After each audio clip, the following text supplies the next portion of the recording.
izina ry'Imana Data na Mwana na Roho Mutagatifu, amina. Gira amahoro ya Kristo umuvandimwe. Uyu munsi rero tugiye gusenga twifashishije Zaburi ya 90 mu dukubo akaba ari 89. Uyu munsi turasabira abahinyura Imana. Hari abantu bumva Imana nta kivuze mu buzima bwabo, ugasanga barabaho bitwara uko bashaka nkaho ari bo biremye. Ugasanga rwose ikintu cyitwa Imana reka data, icyubahiro cy'Imana reka data, ntacyo bibabwiye. Ndetse wanabaganiriza ushaka kubakebura bakakwita umusazi. Ndetse washaka no kugira ngo bigishe iby'ijambo ry'Imana bakakubwira ko nta Mana ibaho. Hari benshi bavuga yuko Imana ari cyo umuntu yahaye agaciro muri we. Imana ishobora kuba ibuye, Imana ishobora kuba igiti, Imana ishobora kuba urupapuro, Imana ishobora kuba ikintu icyo ari cyo cyose wowe wenyine wahaye agaciro gakomeye mu buzima bwawe kiba cyiswe Imana kuri wowe. Nyamara twebwe abagenzi bagana mu ijuru ntabwo ariko tubyemera.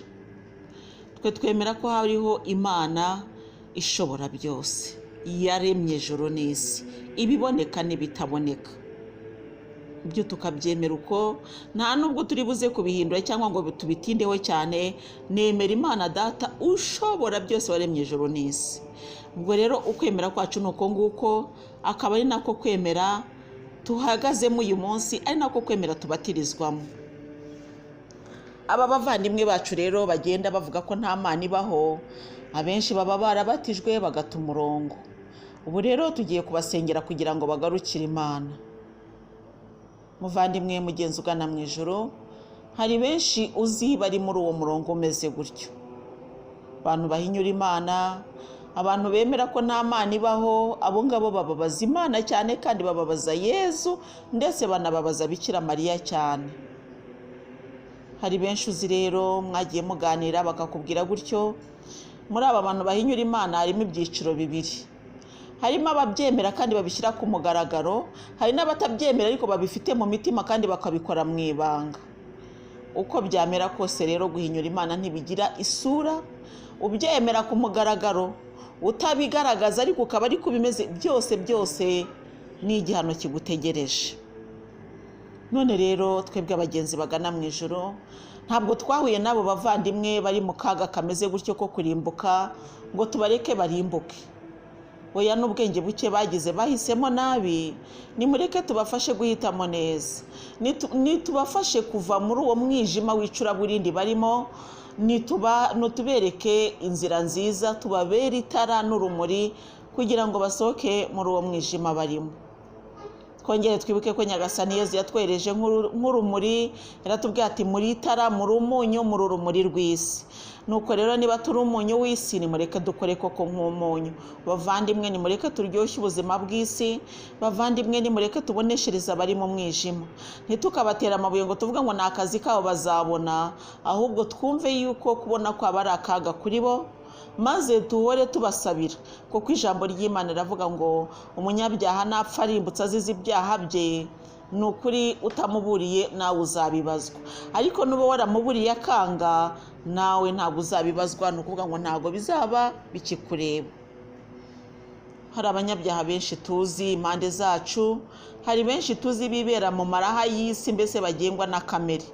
Abo rero nibo tugiye gusabira uyu munsi kugira ngo Imana ibiyereke, ibavane muri uwo mwijima barimo, maze bashyire mu mucyo, mu rumuri rw'umucyo, mbese mu mucyo uhoraho. Natwe kandi rero kugira ngo tubasabire turagomba kuba duhagaze. Ntabwo tugomba kubasabira natwe twararambaraye, ni ukuvuga atari ukurambarara byo kuryama ku buryo bw'umubiri, ndavuga ku buryo bwa roho. Twararambarajwe n'imitwaro twikoreye, twararambaraye hasi, icyo ari cyo cyose kitugusha kandi tukikubita hasi. Icyo gihe nta mbaraga tuzaba dufite zo gusengera abandi. Ariko niba dushaka kugira ngo dusengere abandi mu by'ukuri, nimureke natwe duhagarare kugira ngo tubyutse abari hasi.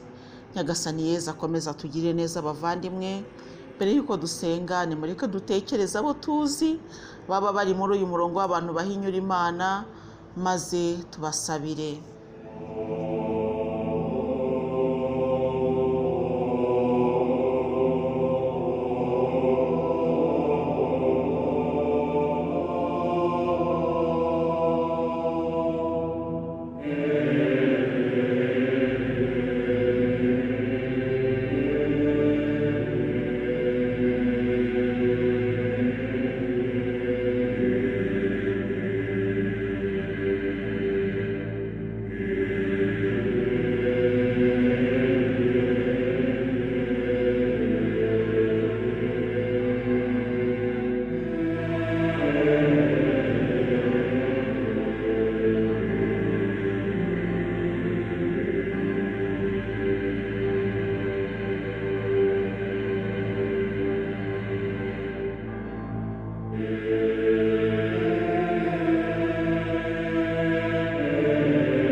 bavandimwe bagenzi tugana mu ijuru, dukomeze dusenge tuzirikana yuko kuri isi hari abantu bahinyura Imana.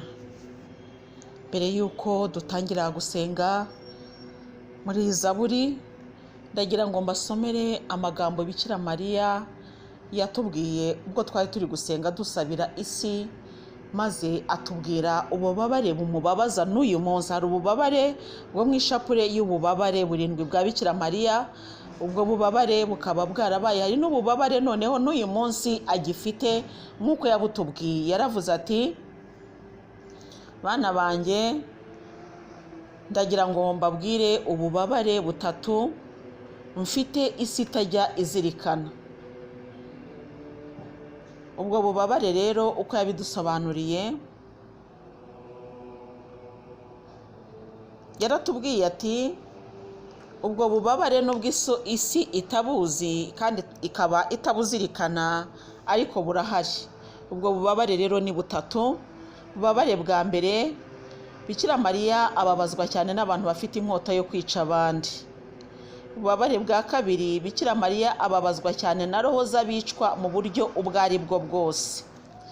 Ububabare bwa gatatu, ari nabwo burebana n'isengesho ryacu uyu munsi, Bikira Mariya ababazwa cyane na roho z'abahinyura Imana, abatemera ko Yezu ari umukiza w'ubugingo bwabo, abagikuzimu, abasenga izindi mana, abasuzugura ubucunguzi bwa jambo. Muri izo roho harimo kandi roho z'abinangira bakaba imbata z'icyaha.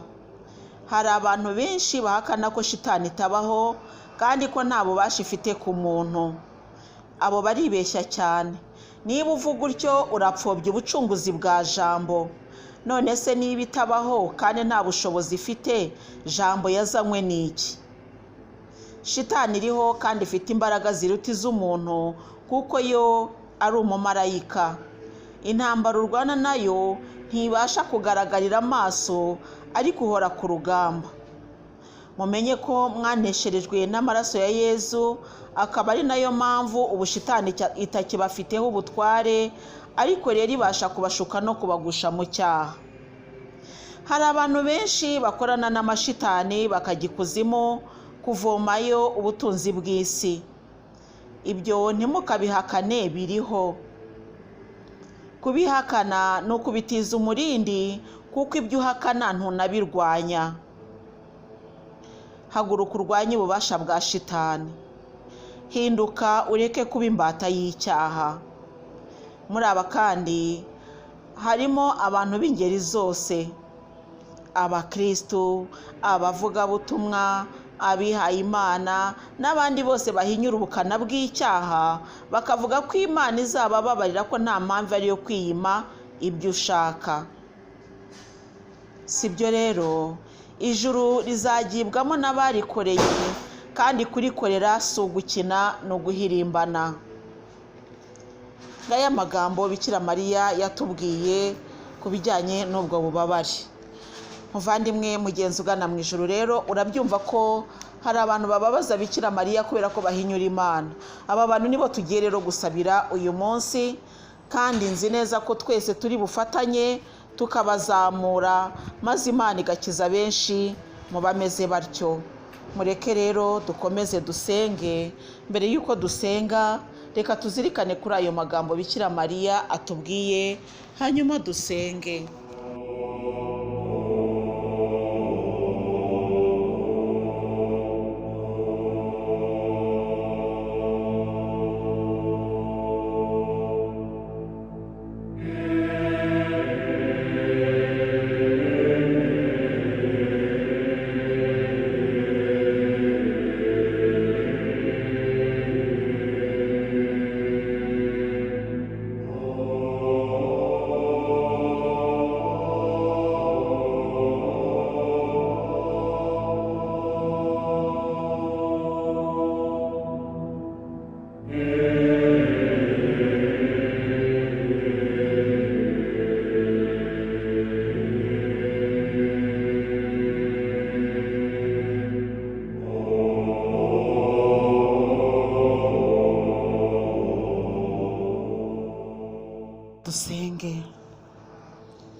ubuhangare bw'Imana n'intege nke za muntu.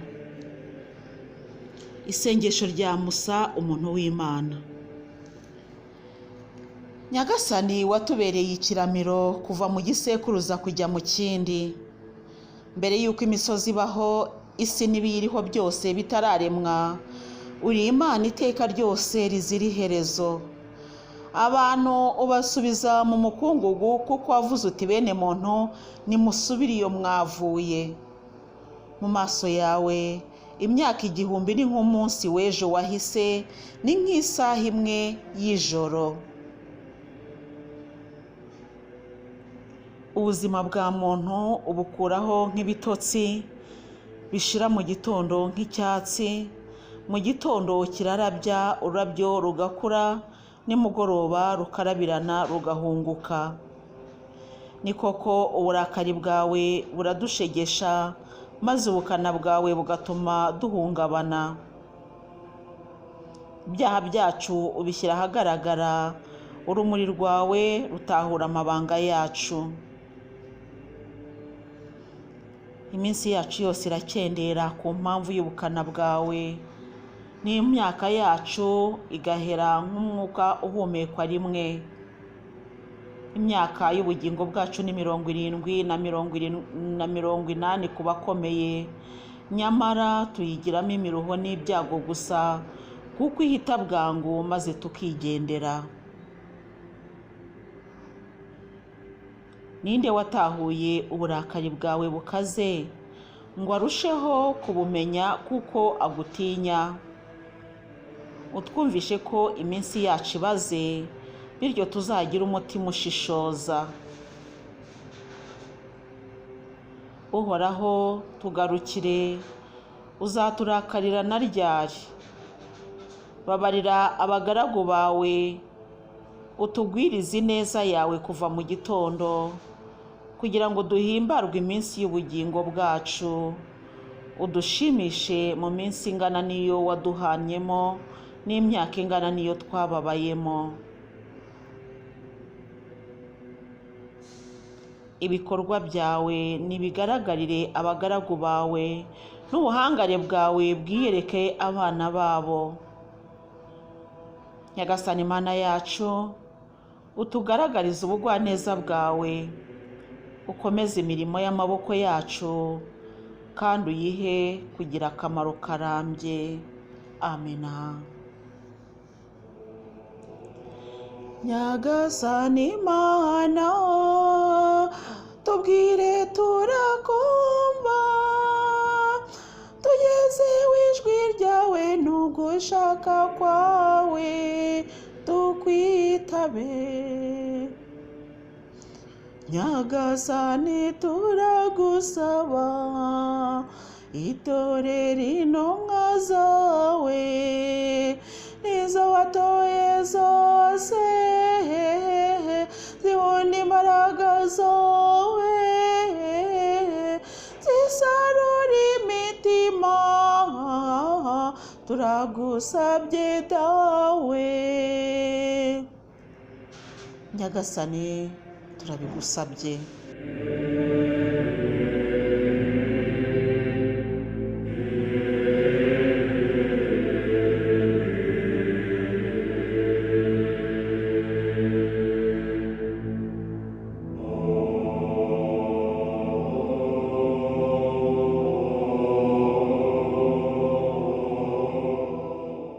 Nyagasani Mana yacu, twebwe abanyantege nkeya ariko biringiye impuhwe zawe, tuje tukugana. Turagusenze muri aka kanya, utubabarire ibicumuro byacu bituma tujya kure yawe, utwambike ubwiza bwawe kugira ngo tube abana b'urumuri. Turakwinginze rero kugira ngo abaguhinyura tubagarure mu nzira nziza. Icyambere tubagarurishe ibikorwa byo gukiranuka, urugero rwiza tubaha, kutarambirwa kwigisha, kutarambirwa kubabarira. Mana nziza, twebwe igihe kinini cyacu kibi cyo kurambirwa kwigisha, tukarambirwa kubabarira, ntituba abana b'urumuri, ntituba abana beza, ahubwo tukarangwa n'inabi. Yezu mwiza, turakwinginze muri aka kanya, twebwe twese abagenzi bagana mu ijuru. Twakubwiye amazina y'abo dukeka cyangwa se abo twagiye tuganira tukumva bifitemo gupinga ndetse bifitemo no kutakubaha. Abo rero muri aka kanya ndongeye ndabasengeye, ndavuze mu izina ryawe rikomeye kugira ngo ubakize. Twese rero abagenzi bagana mu ijuru dufite abo twakubwiye kandi batubabaje mu mitima, bagiye baguhinyura, twabasabiye ku mutima uko dushoboye, ariko turacyokomeza kungikanya isengesho dukomeza kubasabira.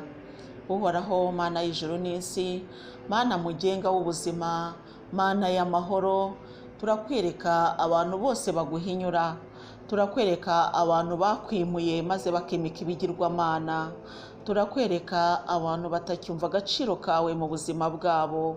Nyamara rero ni wowe mugenga w'ubuzima, ni wowe mugenga wacu, kandi igihe uzashakira uzaza gutwara itorero.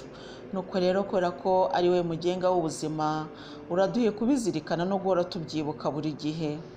Uhoraho Mana y'ijuru n'isi, mbega ukuboko kwawe ngo kuraba guteye ubwoba, mbega ukuntu abantu batagutinya bagowe, mbega ukuntu bazarimbuka bikaba ibibazo bikomeye kuri bo, mbega ukuntu umuriro ubategereje waka cyane kandi ukaba ugoye.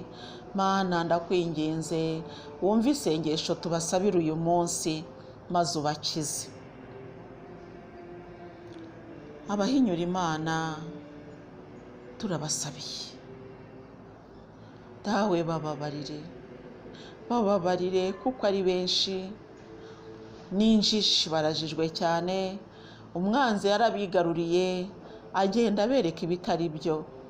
Dawe bababarire kandi ubababarire, tubasabiye imbabazi, tugusabye imbabazi. Dawe tuguhanze amaso Nyagasani,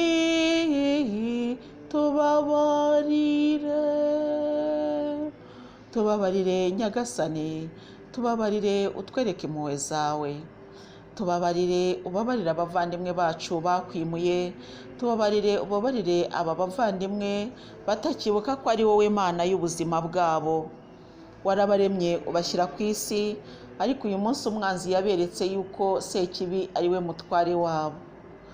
Yezu we, ni ukuri ndakwinginze kugira ngo bariya abantu ubagarure mu rwuri, maze be kuguma kugenda bohoka inyuma y'imana z'inyamahanga. Nibakugarukire kugira ngo babone impuhwe zawe, babone ibyiza ukora, maze bagusingize. Nibakubone mu buzima bwabo bwa buri munsi. Yezu mwiza, hari abakwimuye kubera ubukungu bafite, abo rero baragowe cyane. Ibyo wabahaye wabibahaye ngo babigusingirize, ariko byarahindutse bibabera ibigirwamana. Nibagusingirize uwo uri we, bagusingirize icyo uri cyo kuri bo, bagusingirize ko ari we mugenga w'ubuzima. Nibagusingize banibuka yuko abantu twasanze ku isi abenshi barigendeye. Twibuke yuko abantu benshi batubanjirije bari mu mateka bagiye hacecekerwa, nako ni bose. Nyagasani Yezu, abo bose bagiye hacecekerwa baratwereka yuko natwe tuzajyayo. Ubuzima bwa muntu nk'uko Zaburi ibivuga ni ubw'akanya gatoya. Ubuzima bwa muntu ubukuraho nk'ibitotsi bishira mu gitondo nk'icyatsi. Mu gitondo kirarabya, ururabyo rugakura, nimugoroba rukarabirana rugahunguka. Ubuzima bwa muntu n'ubw'akanya gatoya. Imyaka y'ubugingo bwacu ni 70 na 80 ku bakomeye, nyamara tuyigiramo imiruho n'ibyago gusa, kuko ihita bwangu maze tukigendera.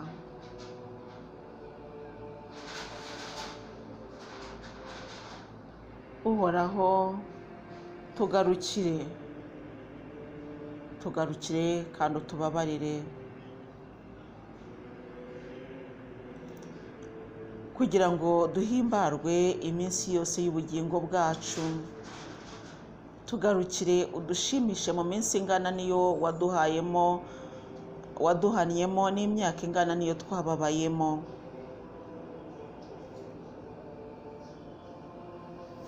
Uhoraho, tubabarire ibicumuro byacu, maze ntiwemere ko iminsi yacu ikendera ku mpamvu y'ubukana bwawe, maze n'imyaka yacu igahera nk'umwuka uhumekwa rimwe. Uhoraho, tugirire impuhwe kandi uduhe umukiro wawe.